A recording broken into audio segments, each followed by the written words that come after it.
നമ്മൾ ആലോചിച്ചിട്ടുണ്ടോ നമ്മുടെ ജീവിതത്തിൽ നമ്മൾ എത്ര സുന്നത്തുകൾ മുറുകെ പിടിക്കുന്നുണ്ട് എന്നുള്ളത്? ഇത് വിശുദ്ധ റമദാനാണല്ലോ. ഈ റമദാനിൽ നമ്മൾ ഉറക്കത്തിൽ നിന്ന് എഴുന്നേറ്റത് മുതൽ രാത്രി കിടന്നുറങ്ങുന്നത് വരെ ഹബീബായ റസൂലുള്ളാഹി സ്വല്ലല്ലാഹു അലൈഹി വസല്ലമ തങ്ങൾ നമ്മെ പഠിപ്പിച്ച ഒരുപാട് തിരുചര്യകളുണ്ട് അല്ലേ? ഉറങ്ങി എഴുന്നേൽക്കുമ്പോൾ ചെല്ലുന്നത് മുതൽ, ഇത് റമദാനിൽ മാത്രമല്ല, റമദാൻ അല്ലാത്തപ്പോഴും നാം ചെയ്യേണ്ട ഒരുപാട് കാര്യങ്ങളുണ്ട്. റമദാനിൽ ഒരുപാട് പ്രത്യേക സുന്നത്തുകളുണ്ട്.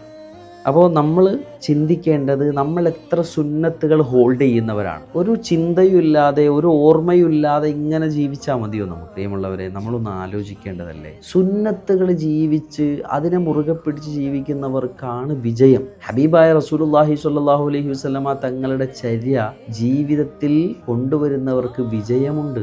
അതുകൊണ്ട് നാം ഇന്നു മുതൽ ചിന്തിക്കേണ്ട ഒരു കാര്യം, ആലോചിക്കേണ്ട ഒരു വിഷയം, മുത്തനബി സ്വല്ലല്ലാഹു അലൈഹി വസല്ലമ തങ്ങളുടെ സുന്നത്തുകൾ എത്രമാത്രം നമുക്ക് നമ്മുടെ ജീവിതത്തിൽ ഹോൾഡ് ചെയ്യാൻ കഴിയുന്നുണ്ട്, അല്ലെങ്കിൽ അതിനെക്കുറിച്ച് ചിന്തിക്കാൻ കഴിയുന്നുണ്ട് എന്നുള്ളതാണ്. അതിനെക്കുറിച്ച് നിങ്ങൾക്ക് ചിന്തിക്കാനും അതുപോലെ തന്നെ കൂടുതൽ സുന്നത്തുകൾ ജീവിതത്തിൽ പ്രാവർത്തികമാക്കാനും സഹായിക്കണമെങ്കിൽ താഴെ കാണുന്ന നമ്പറിൽ നിങ്ങൾ കണക്ട് ചെയ്യുക, വാട്സപ്പിൽ മെസ്സേജ് അയക്കുക. ഇൻഷാ അല്ലാഹ് ഞാൻ നിങ്ങളെ സഹായിക്കാം.